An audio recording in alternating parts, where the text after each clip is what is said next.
नमस्कार दोस्तों, आपका स्वागत है मेरे YouTube channel share market today में। आज हम बात करेंगे Bajaj housing finance limited company के बारे में। कंपनी के फंडामेंटल कैसे हैं, चार्ट पे कहाँ पर सपोर्ट है, कहाँ पर रेजिस्टेंस है, नेक्स्ट टारगेट क्या निकल के आएंगे स्टॉक के, इस बारे में हम बात करेंगे। चलिए जाने थोड़ा कंपनी के बारे में। कंपनी की मार्केट कैप 89,606 करोड़ की है। करंट प्राइस चल रहा है स्टॉक का 108 रुपये का। स्टॉक ने 52 वीक लो लगाया 103 रुपये का, 52 वीक हाई लगाया 148 रुपये का। बुक वैल्यू चल रही है 25.40 की। फेस वैल्यू चल रही है 10 रुपए की। स्टॉक का पी है 38 का, जबकि इंडस्ट्री पी है 18.30 का। कंपनी पर डेप है लगभग 94,000 करोड़ का। चलिए क्वार्टर रिजल्ट चेक कर लेते हैं। क्वार्टर रिजल्ट कैसे हैं कंपनी के। देखिए हम आ गए हैं क्वार्टर रिजल्ट पे। मार्च 2025 में कंपनी ने रेवेन्यू जनरेट करा था 2,508 करोड़ का, जो जून 2025 में बढ़कर 2,616 करोड़ का हो गया, और सितंबर 2025 में बढ़कर ये 2,755 करोड़ का हो गया। ऑपरेटिंग प्रॉफिट मार्जिन चेक कर लेते हैं। मार्च 2025 में 29% का था, जो जून 2025 में सेम रहा 29% का, और सितंबर 2025 में बढ़कर ये है 31% का हो गया। नेट प्रॉफिट चेक कर लेते हैं। मार्च 2025 में नेट प्रॉफिट 587 करोड़ का था, जो जून 2025 में हल्की फुल्की कटौती के साथ 583 करोड़ का रह गया, और सितंबर 2025 में बढ़कर ये 643 करोड़ का हो गया। शेयर होल्डिंग पैटर्न चेक कर लेते हैं। कंपनी की शेयर होल्डिंग पैटर्न कैसा है। देखिए हम आ गए हैं शेयर होल्डिंग पैटर्न में। मार्च 2025 में प्रमोटर की होल्डिंग 88.75 की थी, जो जून 2025 में हल्की फुल्की कटौती के साथ 88.70 की हो गई, और सितंबर 2025 में 88.70 की रही। एफएफएस की होल्डिंग चेक करते हैं। मार्च 2025 में एफएफएस की होल्डिंग 1.12 थी, जो जून 2025 में घटकर 1.04 की रह गई, और सितंबर 2025 में और घटी और 0.91 की रह गई। डीएससी होल्डिंग चेक कर लेते हैं। मार्च 2025 में डीएससी होल्डिंग 0.72 की थी, जो जून 2025 में घटकर 0.59 की रह गई, और सितंबर 2025 में और घटी तो 0.54 की रह गई। गवर्नमेंट की होल्डिंग इसमें किसी प्रकार की कोई गवर्नमेंट की होल्डिंग नहीं है। पब्लिक की होल्डिंग चेक कर लेते हैं। मार्च 2025 में पब्लिक की होल्डिंग 9.40 की थी, जो जून 2025 में बढ़कर 9.61 की हो गई, और सितंबर 2025 में हल्की फुल्की और बढ़ी और 9.81 की हो गई। अदर अदर में भी थोड़ी बहुत ही होल्डिंग है, जो जून 2025 में 0.05 की है, और सितंबर 2025 में घटकर ये 0.04 की रह गई।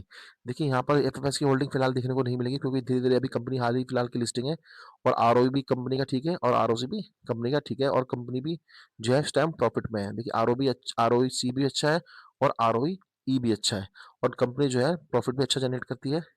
क्वार्टरली रिजल्ट में आप चेक करेंगे तो क्वार्टरली जो है कंपनी जो है फिलहाल प्रॉफिट में है, और क्वार्टरली क्वार्टरली प्रॉफिट जो है अच्छा दर्ज कर रही है। चलिए चार्ट पे चलते हैं। चार्ट पे देखते हैं कहाँ पर सपोर्ट है, कहाँ पर रेजिस्टेंस है। चलते हैं स्टॉक के चार्ट पर। दोस्तों हम आ गए हैं स्टॉक के वनडे चार्ट पर। देखिए वनडे चार्ट पे स्टॉक ने क्या करा है आज। 107 रुपये का लो बनाया है, 108 रुपये का हाई बनाया है, और स्टॉक ने जो क्लोजिंग दी है 107 रुपये 54 पैसे के आसपास स्टॉक ने क्लोजिंग दी है। थोड़ा मैं हिस्ट्री चेक करा देता हूँ, चार्ट की हिस्ट्री कैसी रही है इसकी स्टॉक की। देखिए यहाँ पर आ गए हम। देखो यहाँ पर इसने क्या करा, सितंबर 2024 में स्टॉक ने सर्किल नंबर फर्स्ट, सितंबर 2024 में स्टॉक ने हाई लगाया था 188.87 के आसपास का स्टॉक ने हाई लगाया था। हाई लगाने के बाद स्टॉक में गिरावट आई। गिरावट आने के बाद स्टॉक ने रिवर्सल दिखाने की कोशिश करी, और रिवर्सल दिखाने के बाद यहाँ पर सर्किल नंबर 2 पे यहाँ पर स्टॉक ने क्या करा, एक रेजिस्टेंस फेस किया।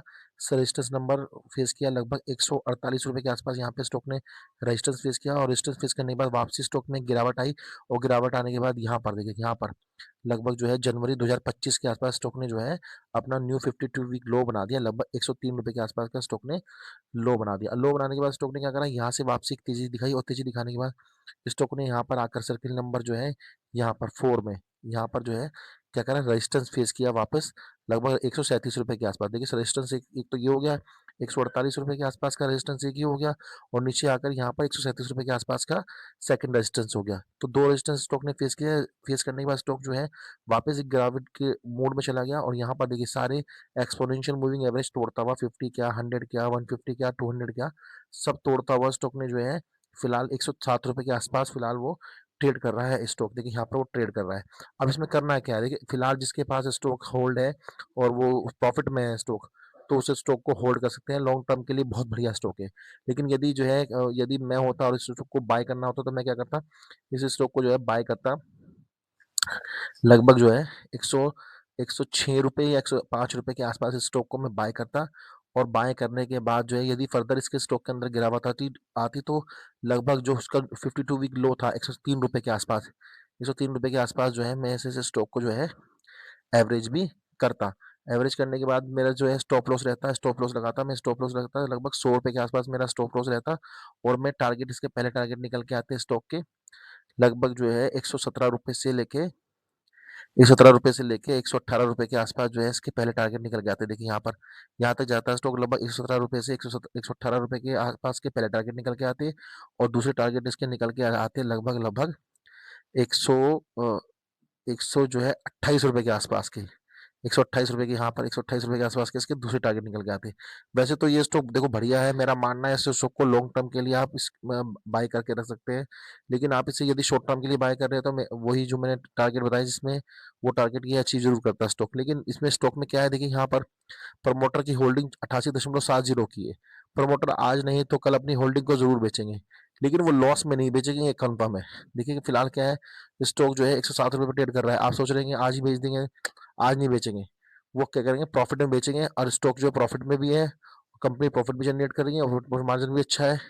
मेरा मानना है कि आप इस स्टॉक को जो है 106 ₹105 के आसपास इस स्टॉक को बाय कर सकते हैं और जो है एवरेज कर सकते हैं ₹103 के आसपास इस स्टॉक को एवरेज कर सकते हैं और स्टॉप लॉस लगेगा स्टॉक का, वो लगेगा ₹100 का और उसका प्रथम टारगेट जो निकल के आएगा वो निकल के आएगा ₹117 का, 117 से ₹118 के आसपास का पहला टारगेट निकल के आएगा और दूसरा टारगेट निकल के आएगा लगभग ₹128 के आसपास का दूसरा टारगेट निकल के आएगा।